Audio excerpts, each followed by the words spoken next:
Shalom Aleichem, meu irmão e minha irmã, como vão vocês? Que Hashem vos abençoe em nome de Yeshua. Hoje vamos para a Parashá Bamidbar, que significa no deserto, iniciando o nosso livro de Números. Essa Parashá vai de Números 1:1 até o 4:20.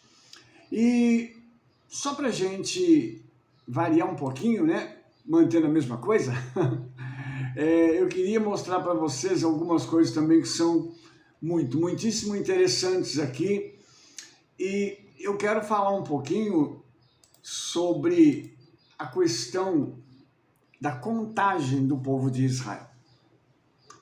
Vamos ler o texto aqui? Ele diz assim: falou mais o Eterno a Moshe, Números 1, no deserto do Sinai, na tenda da congregação, no primeiro dia do mês segundo, no segundo ano da sua saída da terra do Egito, dizendo: toma a soma de toda a congregação dos filhos de Israel, segundo as suas gerações, segundo a casa de seus pais, conforme o número de todo varão, cabeça por cabeça, da idade de 20 anos para cima, todos os que saem à guerra em Israel. A estes contareis segundo os seus exércitos, tu e Aharon. Bom, amados, o nosso texto começa falando sobre essa contagem, porque havia uma necessidade de se ter um número de homens do exército de Israel. E é muito interessante isso, porque quando a gente começa a falar sobre exército, vem à nossa mente logo a questão da guerra, né? E se você parou para perceber até agora, você deve ter notado que durante todo o período em que Israel saiu do Egito até esse momento, eles estão em guerra constante. Porque é uma guerra contra os inimigos físicos, é uma guerra contra os inimigos espirituais, é guerra com o pessoal que está dentro do acampamento. Então, muitas coisas estão acontecendo com um objetivo, na minha opinião, muito claro: de tirar o foco do povo para que eles não alcançassem o seu verdadeiro objetivo. Então isso significa que essas guerras, esses problemas que eles tiveram durante a caminhada, eles estão ligados a uma distração que o inimigo produz para eles perderem o foco. É isso mesmo. Por isso, nós temos que ler as Escrituras e encarar aquilo como uma forma de discernimento para mim e para você daquilo que está acontecendo na nossa vida. Por quê, irmãos? Porque quando eu começo a entender a Escritura em outro nível, eu começo a olhar para isso e falar assim: puxa vida, então quer dizer que o objetivo maior do diabo é distrair, obviamente, pegar a nossa vida, começar a colocar obstáculos, tirando a gente do nosso alvo. Se ele tiver sucesso fazendo isso, o que vai resultar? Nós vamos ter muito trabalho e não vamos ter tempo para orar, para ler a palavra, para louvar o Senhor, porque nós vamos estar ocupados apagando pequenos incêndios, resolvendo problemas aqui e ali. Essa é uma estratégia muito comum que o diabo usa na vida dos líderes, porque ele deixa o líder tão ocupado com coisas periféricas que o líder não consegue focar na vida dele e no ministério dele. Então isso abre uma brecha para que, através dessa falta de tempo e essa falta de condições, o líder então acabe se perdendo e levando o rebanho junto com ele. Rabino, mas, puxa vida, os nossos líderes são tão zelosos e tudo mais. Sim, mas é preciso blindar ainda mais a vida do líder para que ele não tenha que se preocupar com coisas pequenas. O Eterno fez isso com Moshe. Quando ele, Itro, né, na Parashá Itro, nós tivemos aí as instruções que foram dadas Para quê? Para que Moshe não ficasse com tudo sozinho nas mãos, para que ele pudesse delegar a autoridade, e neste delegar de autoridade ele pudesse cuidar das coisas que realmente eram não só urgentes, como importantes. Tem coisa que você não precisa fazer. Outras pessoas podem te ajudar e fazer por você. Mas tem coisas que só você que é líder pode fazer. E o líder, ele precisa ter atrás de si um exército. Moshe tinha. E como Moshe tinha um exército que estava com ele, quando haviam problemas, o exército saía para a guerra e Moshe estava na intercessão. A guerra ela ocorre sempre em 2 níveis. E eu vou te mostrar isso para você poder entender a importância de um exército. Não só um exército físico, mas também um exército espiritual. Deixa eu ler aqui os motivos pelos quais os israelitas foram contados, para você poder entender. Tem no Midrash aqui algumas explicações que eu quero dividir com você. O Midrash diz assim, sobre essa paraxá. Esta era a 4ª vez em que os judeus eram contados. Inicialmente, a Torá registra os membros da família de Jacó, que desceram à terra do Egito com 70 pessoas. Depois, ele diz que 600.000 homens deixaram o Egito. Ou seja, esses números indicam que houve uma multiplicação muito grande. Estamos falando de homens, fora mulheres e crianças, tá? Então, nós vamos entender aqui o seguinte, que uma família pequena de 70 pessoas se torna 2,5 milhões, aproximadamente, tá?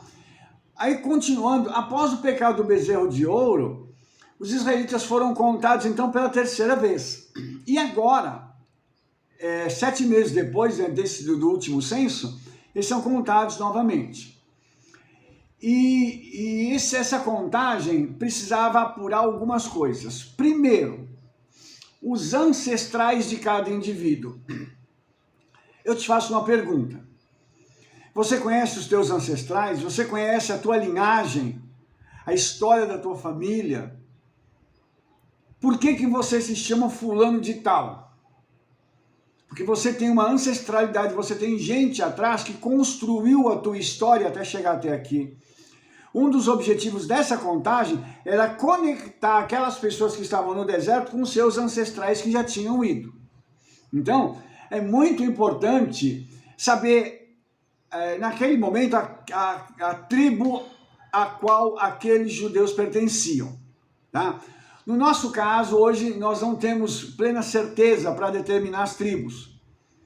Mas nós temos hoje como, pelo menos, conhecer um pouco da nossa ancestralidade. Nós temos como puxar isso para trás e encontrar as pistas dos nossos antepassados, de homens e mulheres que serviram ao Eterno, que deram bons exemplos, como a gente vai encontrar maus exemplos também. Para quê? Para a gente fugir deles. Os bons a gente copia, os maus a gente evita. Outra coisa, o povo estava para entrar na terra prometida. Então, esses homens serviriam como os exércitos que poderiam ajudar na conquista da terra prometida. O país seria conquistado através destas pessoas. Então, eles seriam a força do Eterno, a força física do Eterno na terra, para poderem, então, conquistar Canaã. Tá? Outra coisa, quando o tabernáculo ele foi inaugurado, o Eterno desce. E quando ele desce, é como se o Eterno estivesse contando os seus exércitos ali para saber com quem ele poderia contar. E isso também é uma coisa muito interessante. A gente pode falar assim, mas o Eterno ele sabe tudo, ele sabia quem estava lá, ele conhecia todo mundo. Só que tem uma diferença. Agora o Senhor desceu e ele está entre o povo. Então ali é como se houvesse uma conexão física e espiritual, conectando as pessoas que estavam ali no deserto com o Eterno. Então essa conexão, ela amarra ainda mais a nação dentro de si mesma e com o eterno. Isso permite, então, que aquelas pessoas tenham uma comunhão maior, aquela coisa assim, puxa vida, que coisa linda, eu vi a glória do eterno, eu senti a presença dele, ele me tocou enquanto o tabernáculo estava sendo inaugurado. Tudo isso, irmãos, faz parte de algo que o Senhor está fazendo com o seu povo, ele já fez lá atrás, ele está fazendo ainda, para poder conectar o seu povo entre si em vários lugares do mundo. Então tudo isso aqui mostra para mim e para você a importância deste exército, destes homens que seriam preparados para a guerra. Porque na realidade, irmãos, ninguém vai para a guerra sem estar preparado. É necessário um treinamento. E o deserto, irmãos, foi esse lugar, esse campo de treino para os judeus. O exército foi um lugar no qual eles puderam desdobrar-se em situações que estavam sob controle, porque o Eterno estava muito presente ali, para fazer com que eles pudessem vencer as batalhas. E chega um momento que o Eterno diz assim, vai, aí eles vão, aí não vai, eles não vão. Então há uma coordenação celestial do que está acontecendo na Terra. Isso também mostra para mim e para você que nós temos um princípio nessa fala. Nós não podemos entrar em determinadas situações sem a autorização ou não do Eterno. Porque existem coisas, irmãos, que a gente não pergunta, não, a gente pula de cabeça e entra, não é verdade? Isso já aconteceu comigo, algumas vezes. E toda vez que eu não perguntei, deu errado. Então, você vai perceber que todas as vezes que Israel não consultou o Senhor, e eles entraram numa guerra, eles perderam. Ah, mas não é o povo do Eterno? É. Só que aí entra a questão do livre-arbítrio. Eles quiseram ir para aquela guerra. Não foi o Senhor que os enviou. Há uma diferença muito grande. Eu vou para a guerra. Ah, eu acho que eu tenho que entrar naquela situação XYZ. Eu entro sozinho. Eu entro sozinho nela. Preste atenção nisso. Uma outra situação. O Senhor chega para você e diz, faça isso, aquilo e aquilo outro naquela situação. O Senhor vai contigo e te leva. Você entendeu a diferença? No primeiro caso, a probabilidade de dar errado é 99,99%. Ou seja, a coisa vai azedar. No segundo caso, quando o Senhor vai à frente e nos leva, qual é a possibilidade de dar certo? 100%, porque o Senhor está indo à nossa frente. Entende? Então aqui, quando nós falamos do exército, nós estamos falando de algo que é muito especial, nesse relacionamento que o Eterno tem com o seu povo. A palavra guerra em hebraico é tsavá, tá? Ela significa, tsavá significa não só guerra, ela significa luta, e ela significa servidão, no sentido de sair com alguém, ser servo de alguém para ir com aquela pessoa para a guerra, entendeu? E a guerra, ela é interessante porque essa palavra tsavá, ela tem dentro da raiz dela a conotação de divisões separadas, ou seja, o exército ele sai com separações muito claras dentro de si. Então alguns vão pegar espada, outros já vão usar arco e flecha, outros já vão usar funda, e uns vão dessa forma, aí outros vão na retaguarda e assim sucessivamente.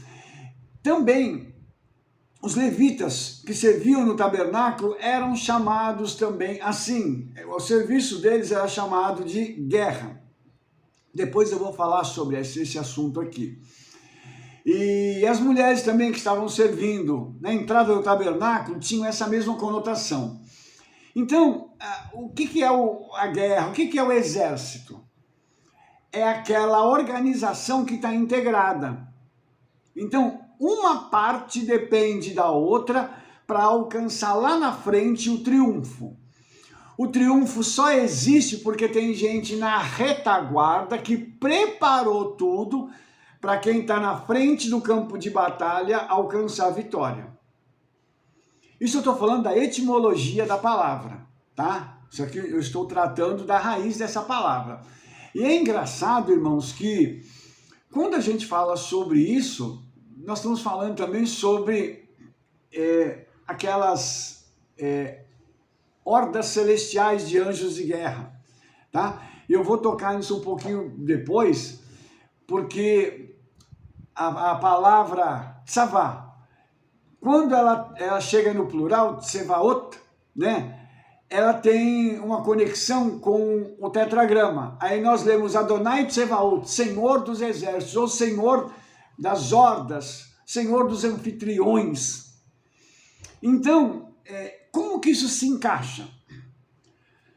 Até mesmo num exército na terra, esse exército é comandado pelo Eterno. Ele não é enviado de forma aleatória.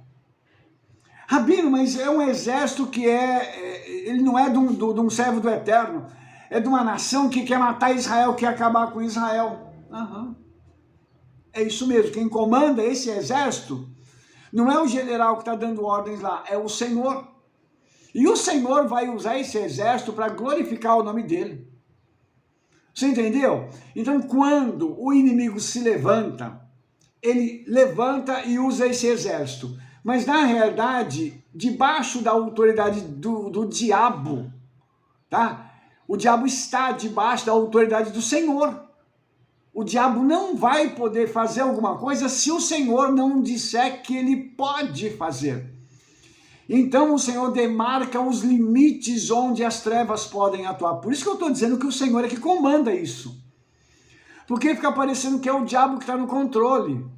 Não está, irmãos. Ele não está no controle de nada. Pelo contrário, tudo que ele está fazendo está seguindo um cronograma da Bíblia.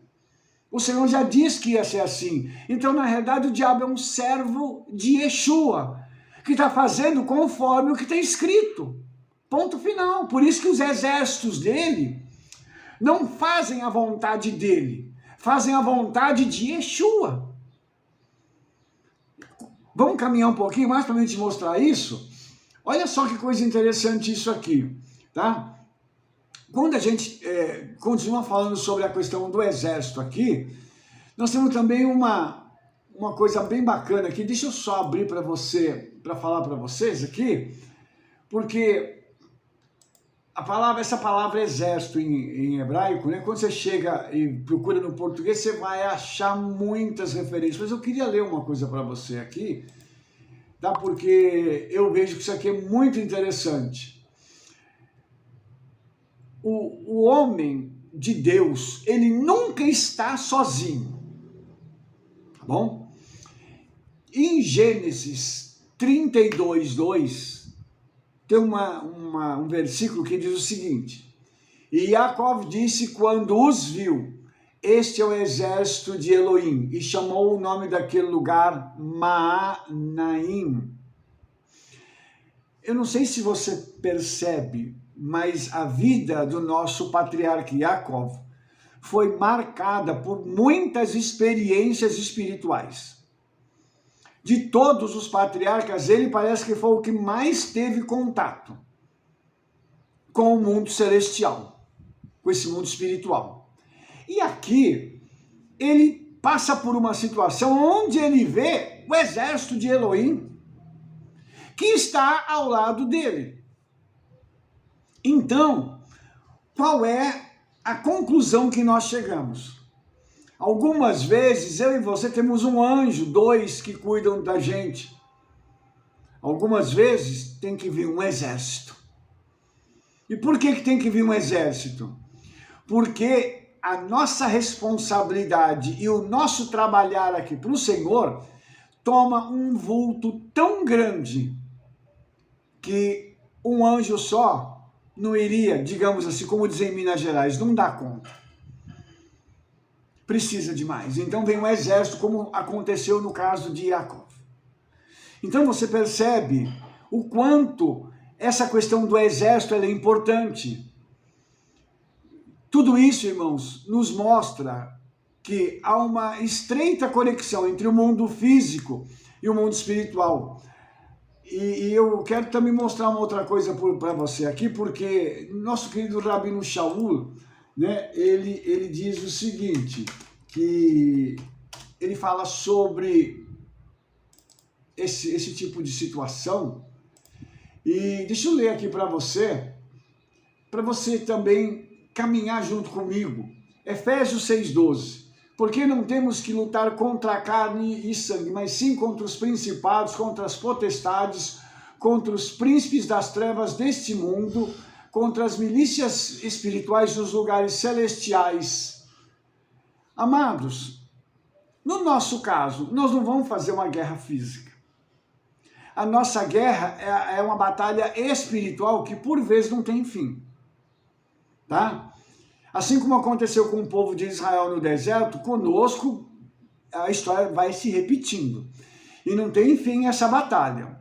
E Rabino Shaul, ele informa a mim e a você que a nossa luta, ela não é física. Podemos estar diante de alguém fisicamente, mas a nossa luta não é contra aquela pessoa específica, são contra os demônios que estão por trás, agindo na vida daquela pessoa.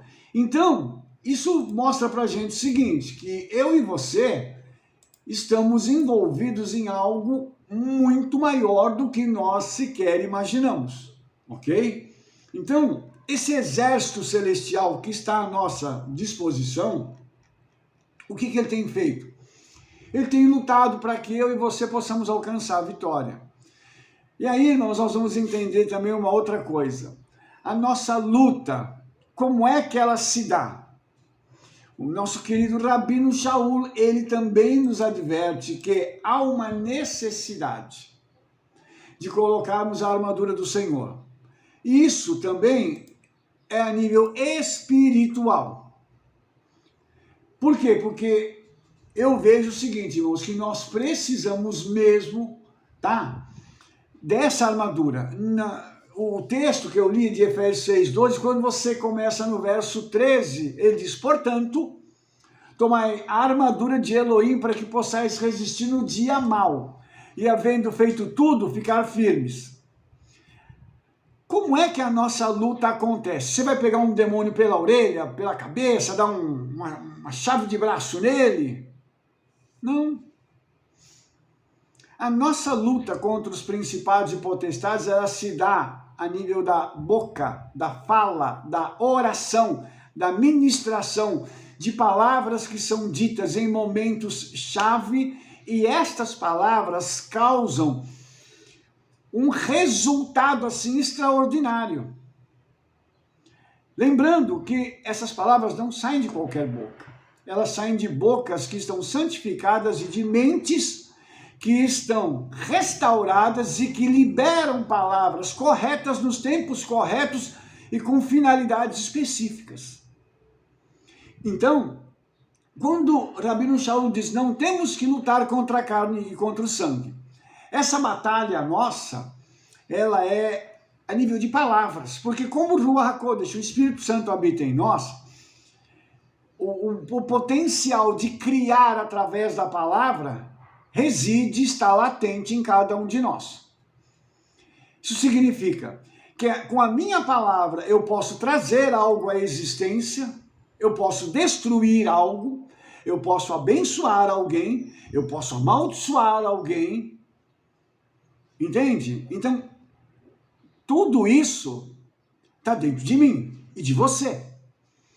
Para que eu possa colocar isso em prática, eu preciso ter a direção do Ruach HaKodesh e tomar a palavra. E por vezes recitar, profetizar o que está escrito. Porque quando Hassatan, né, o nosso adversário, se apresentou diante de Yeshua, por 3 vezes ele disse para ele, está escrito. Ou seja, ele estaria somente citando algo que já havia sido liberado, a nível de palavras. lembrando que esta batalha espiritual que nós estamos falando, ela ocorre diariamente a nível de oração. Então, quando nós estamos orando, nós estamos entrando numa batalha espiritual. Porque nós estaremos sacando no mundo espiritual e ministrando sobre a vida das pessoas. A batalha espiritual, ela ocorre nesse nível, e quando você abre a boca, você cria algo. Por exemplo, você vai orar por alguém que está enfermo. O que você deve pedir? Senhor, cura aquela enfermidade. Ou então, Senhor, aí na eternidade, os anjos que têm, Pai, esses órgãos que estão sadios, pede ao anjo para trazer tal órgão e trocar na vida daquela pessoa em nome de Yeshua. Nossa, Rabino, eu não sabia que eu podia orar assim. Pois é, nós podemos. Entendeu? Nós temos, inclusive, autoridade para isso. Se você sabe qual é o problema, você vai direto no problema. Então, eu estou dizendo isso para você porque o conhecimento do mundo espiritual me permite ter acesso a essas regiões celestiais. Ah, Senhor, me deixa penetrar nas regiões celestiais, onde estão os segredos do Senhor, que estão contidos na tua palavra, para que eu possa ajudar e ensinar o teu povo e a nação de Israel. Você vai começar a penetrar nesses segredos e você vai começar a ter acesso físico a textos e a palavras que vão trazer para você aquilo que a gente chama de insight, que outros chamam de revelação. E você vai ter o teu conhecimento ampliado para você poder ministrar para a vida de alguém, e aquela palavra que vai ser escrita, falada, e vai ser editada, colocada num vídeo, num áudio, etc., ela trará bênção para a vida das pessoas que tiverem acesso ao que você está fazendo. Então você entende que você é parte de um outro exército que está atuando e sacando do mundo espiritual tudo isso para liberar isso para a vida das pessoas. Então entenda a sua posição no exército do Senhor. Essa luta aqui, por isso que precisa da armadura, porque quando o inimigo vem, ele vai vir me afrontar e te afrontar com as armas que ele tem e usando as pessoas que são dele. Detalhe, ele vai procurar fazer isso com pessoas que estão ao teu lado, pessoas que estão dentro da sua casa, às vezes pelo celular.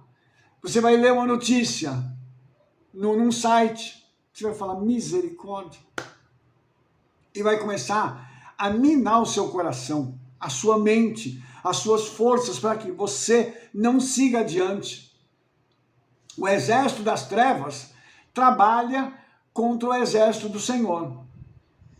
Muitas vezes, irmãos, na grande maioria das vezes, ele não pode ter acesso direto à minha ou à sua vida, mas ele tem acesso indireto. E esse acesso indireto é o mais preocupante, porque nós descansamos quanto a isso. Nós falamos assim, não, fulano, ele trabalha comigo, ele é meu amigo, eu de vez em quando até desabafo com ele. A ciclana, não, é muito gente boa, irmãzinha é uma bênção. Aquela minha vizinha também, nossa, ela é uma gracinha de pessoa. Mas de vez em quando ela solta uma palavra que te derruba. Você entendeu? Então, como que isso tudo?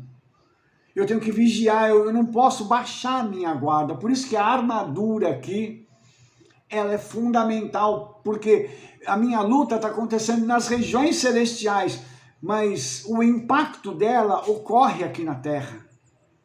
E esse impacto é que dá aquela balançada na gente. Por isso, fazer parte desse exército é algo extraordinário. Lembrando que ao seu redor, não ao seu derredor, mas ao seu redor, imediatamente, muito pertinho de você, estão os anjos do Senhor te guardando.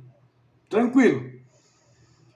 Mas ao derredor, na periferia, os demônios ficam vigiando para tentar fazer alguma coisa para minar todas as suas forças.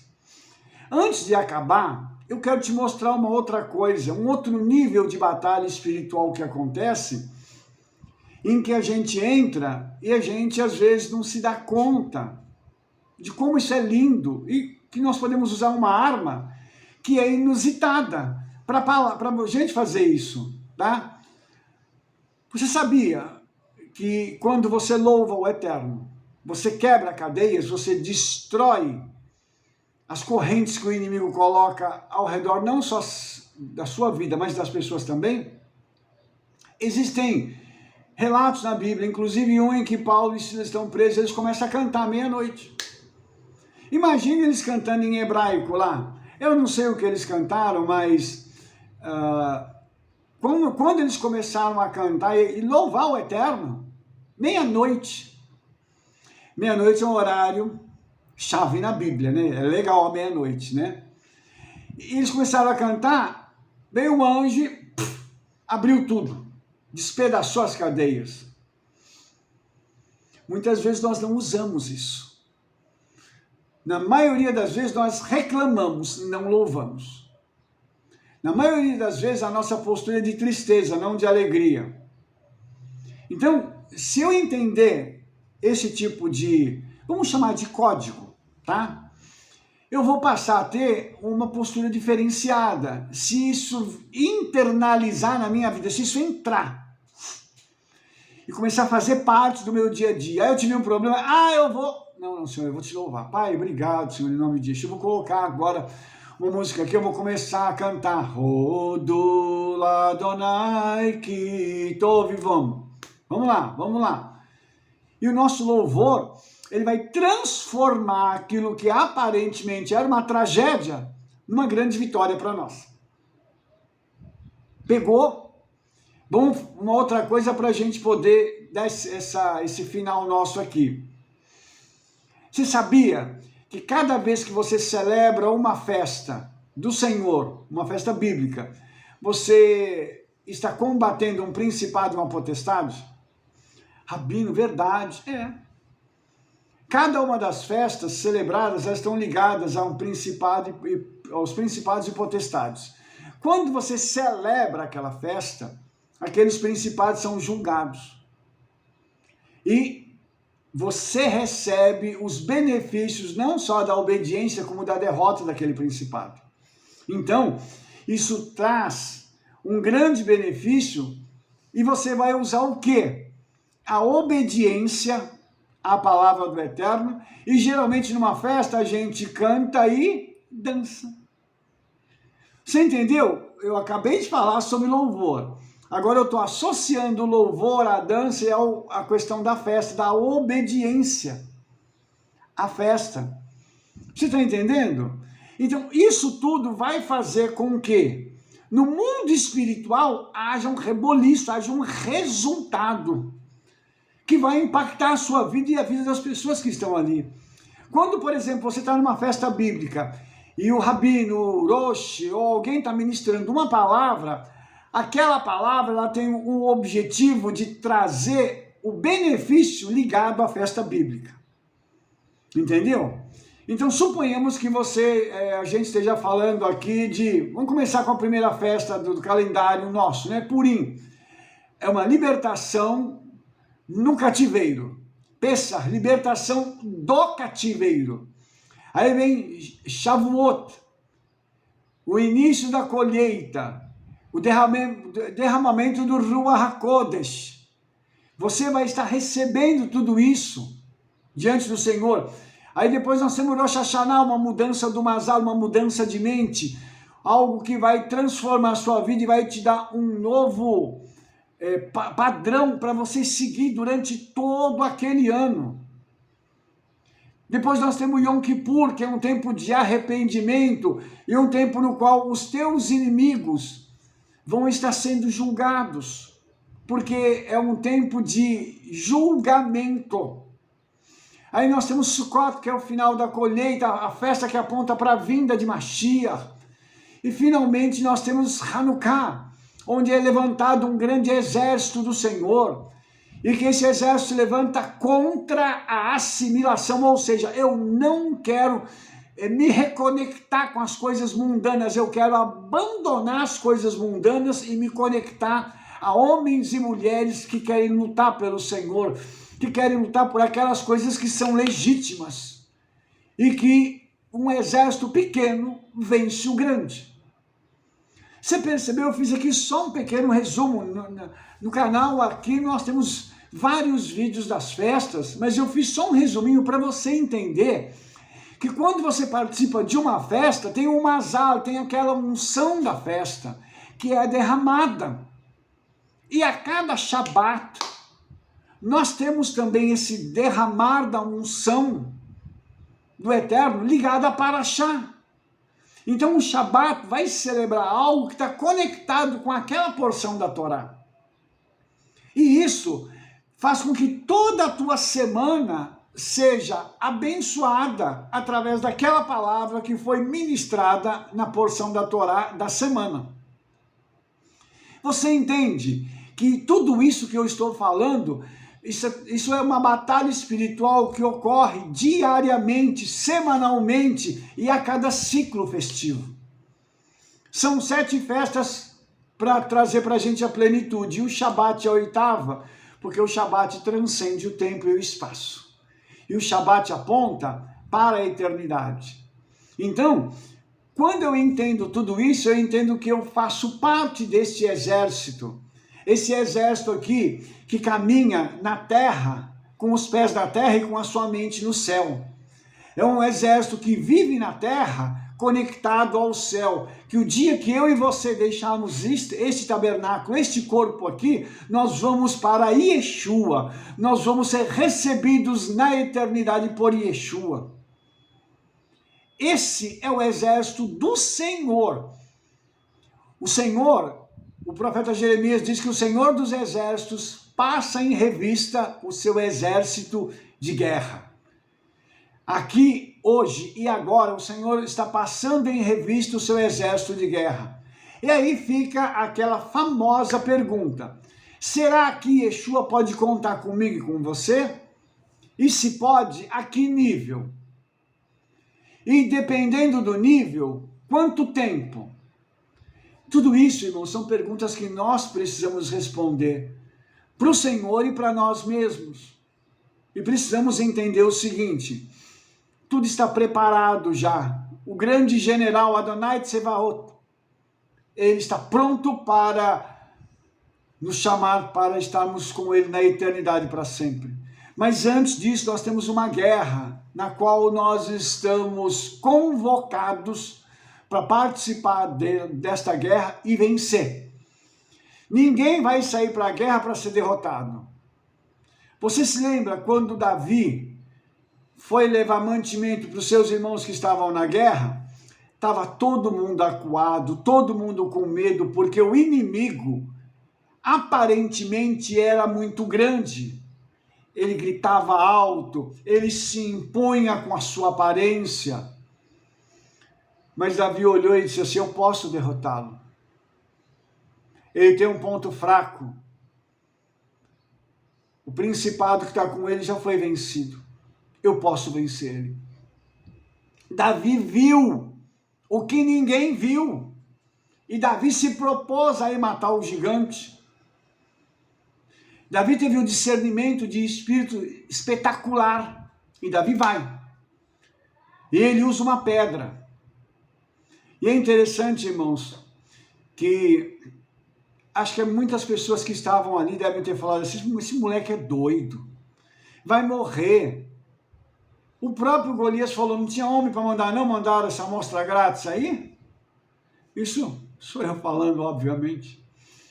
Mas você entende o quanto Davi foi desprezado, porque ele viu o que ninguém viu. Ele viu a vitória do povo de Israel através da vida dele. Há uma vitória que está sendo colocada nas suas mãos, mas você precisa enxergar essa vitória antecipadamente. Você não pode simplesmente baixar a cabeça porque o inimigo está gritando, está dizendo, está se levantando. Nós não podemos fazer isso. Pelo contrário, nós temos que nos levantar e dizermos assim: eu vou partir para cima porque a minha vitória é certa. O resultado, Davi usa uma pedra. Falando de pedra, A Bíblia diz assim, a pedra que os edificadores rejeitaram. O Eterno colocou como pedra de esquina, a pedra principal. A pedra é Yeshua. O dia que eu e você partimos contra o inimigo e dissemos assim, eu venho contra ti em nome de Yeshua, como Davi disse, eu venho contra ti em nome do Senhor dos Exércitos, a quem você tem afrontado. Acabou. Você é parte de um exército vitorioso. E em nome de Yeshua eu quero que você internalize isso dentro do seu coração e na sua mente. E saiba de uma coisa, você faz parte do exército vitorioso do Senhor. Alguém que nunca perdeu uma guerra, muito menos uma batalha. E não é agora que ele vai perder a minha e na sua vida. Porque a contagem está sendo feita para preparar para algo grande que vai acontecer na minha vida, na sua e no Brasil, em nome de Yeshua HaMashiach, o Rei de Israel. Amém, vem amém. Se você gostou desse vídeo, dê um like, favorite e clique no sininho para você receber todas as nossas recomendações. E espalhe para todo mundo o trabalho que nós estamos fazendo. Sabe por quê? Nos veremos no nosso próximo vídeo. Shalom, shalom, Shavuot Tov, Toda Rabá.